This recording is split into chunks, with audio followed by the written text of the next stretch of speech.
सुबह की पहली रोशनी निकल ही रही होती है कि अचानक वादी हिज्र एक दर्दनाक गूंज से लरज उठती है। न हवा चलती, न कोई बोलता।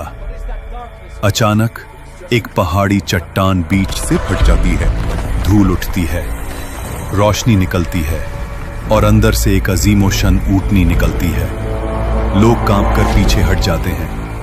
किसी ने धीमी आवाज में कहा, ये साले अलैहिस्सलाम का मौजिज़ा है। कौमें आज जब अपने गुरूर और जुल्म की वजह से हलाक हुई तो उनके दरमियान चंद मोमिन लोग जिन्होंने हजरत हूद अलैहिस्सलाम की बात मानी, अल्लाह ने उन्हें बचा लिया।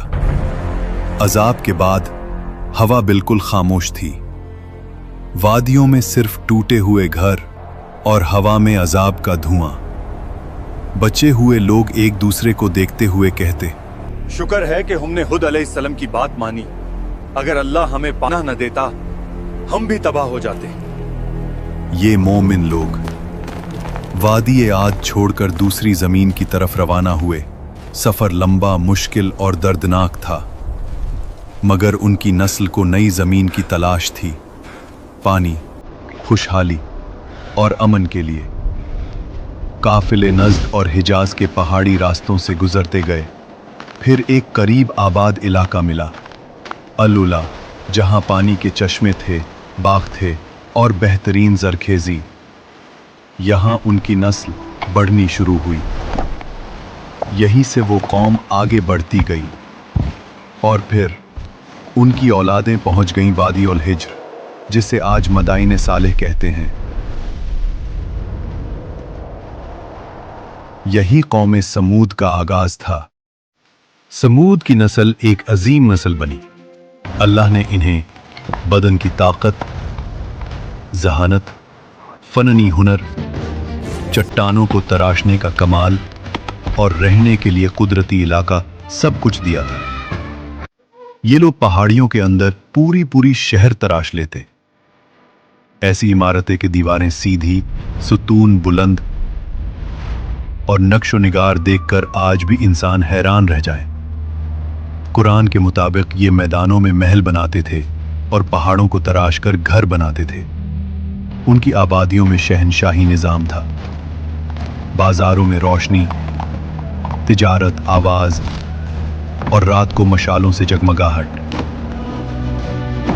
वादियों में बागात थे, खजूरों की मीठी खुशबू, सरसब्ज जमीन। लेकिन फिर नेमतों का शुक्र भूलकर गरूर आ गया। हमने अपनी ताकत और जहानत से ये सब बनाया है। जब ताकत ने गुमराह कर दिया तो उनका दिल सख्त हो गया। पहाड़ों में तराशे हुए बुतों को माबूद बना लिया। अल्लाह को भूलकर कुदरती ताकतों को पुकारने लगे। अये खुदा, हमें अजीम ताकत दे। अपनी ताकत, दौलत और पहाड़ तराशने की सलाहियत पर इतना गुरूर कहते, हमसे बड़ा कौन इस दुनिया में। कमजोर लोगों पर जब्र, उनका हक छीना और सरदारों की मर्जी को ही कानून समझना। ये सब कुछ यूं था जैसे कोई इंसान अल्लाह के कानून को छोड़कर अपनी मर्जी का कानून बना ले और फिर खुद को उस पर हमेशा के लिए इस्तिस्ना करार दे दे। कौम समूद में फसाद, बेहुदगी और गुनाह आम था। उनका जुमला मशहूर था, हम पहाड़ तरश कर घर बना लेते हैं, हमारे सामने कौन टिक पाएगा।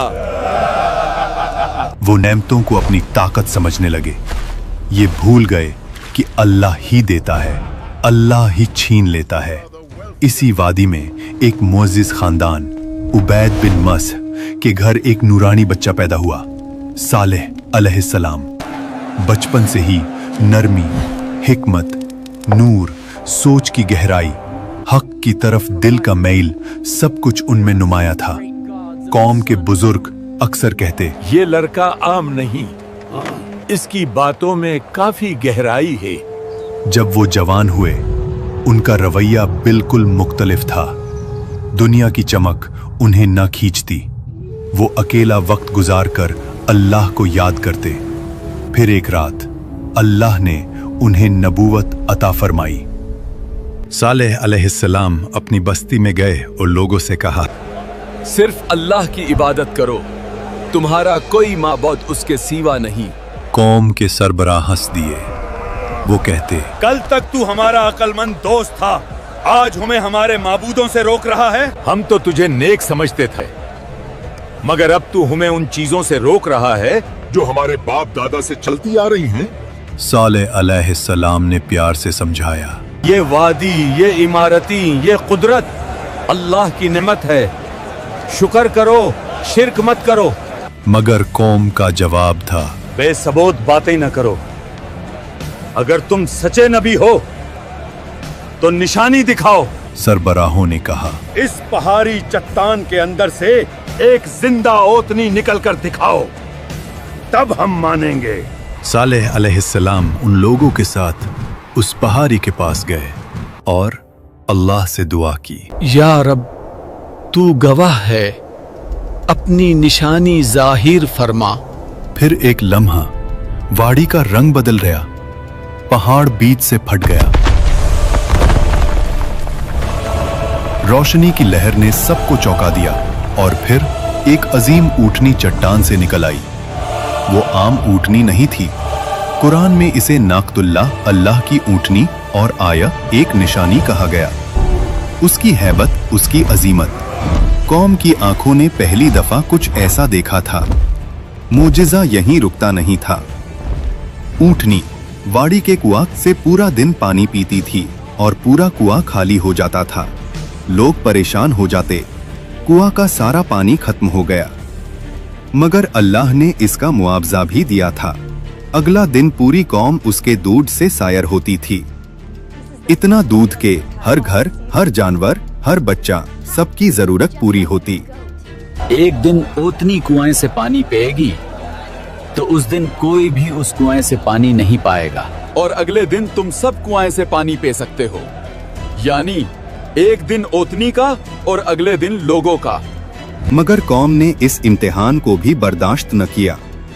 सरबराह कहते, तुम्हारी आजादी छीन ली गई है, एक ओतनी हमारे पानी पर हुकूमत करेगी। उनका गुरूर फिर से उभर आया। जब कुछ लोग ईमान लाने लगे, सरबराहों के चेहरे पर हिरासत और हिरस की लाल हवा उभरी। उन्होंने कहा, इस ऊँटनी की वजह से सालेह की इज्जत बढ़ रही है। अगर हमने कुछ न किया, कौम उसके पीछे चल पड़ेगी। फिर उन्होंने साजिश रची, इस निशानी को मिटा दो, सालेह का आसर भी मिट जाएगा। एक अमीर औरत बोली, जो इस ओतनी को मार डाले, मैं अपनी बेटी की उससे शादी करवा दूंगी। नौजवान तैयार हो गए। आज रात ये ओतनी नहीं बचेगी। ऊँटनी जब खूब पानी पीती हुई वापस जा रही थी, कातिल पीछे पीछे चले। पहले एक ने तीर चलाया, ऊँटनी का पांव जख्मी हो गया। फिर सब टूट पड़े।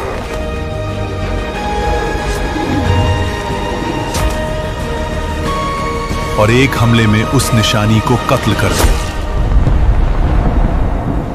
कौम चीख उठी, हमने ऊँटनी को मर डाला, अब सारा पानी हमारा है। यही वो जुर्म था जिस पर अजाब का वादा था। सालेह अलैहिस्सलाम आए, उनका चेहरा पीला, आंखों में आंसू। तुमने क्या कर डाला? अल्लाह की निशानी का कत्ल किया। अब तुम्हारे पास सिर्फ 3 दिन हैं। अजाब? हमें कुछ नजर नहीं आ रहा। मगर फिर अजाब का काउंटडाउन शुरू हुआ। पहला दिन, चेहरे जर्द हो गए। दूसरा दिन, चेहरे सुर्ख, हवा गरम, आसमान लाल। तीसरा दिन, चेहरे सियाह, वादी में मौत की बू। हमसे गलती हो गई। और फिर फजर से पहले ही आसमान लर्जा, पहाड़ हिले, जमीन से खौफनाक आवाज, और फिर एक चीख। ऐसी चीख के दिल फट गए, रूहें जिस्म से निकल गईं। कौम के सब लोग अपने घरों में उल्टे पड़े रह गए। कुरान में आया है, एक चीख ने उन्हें पकड़ लिया। कौम समूद खत्म हो गई। सालेह अलैहिस्सलाम वादी के किनारे पर रुककर कहते, मैंने तुम्हें समझाया था, मगर तुम नसीहत को पसंद नहीं करते थे।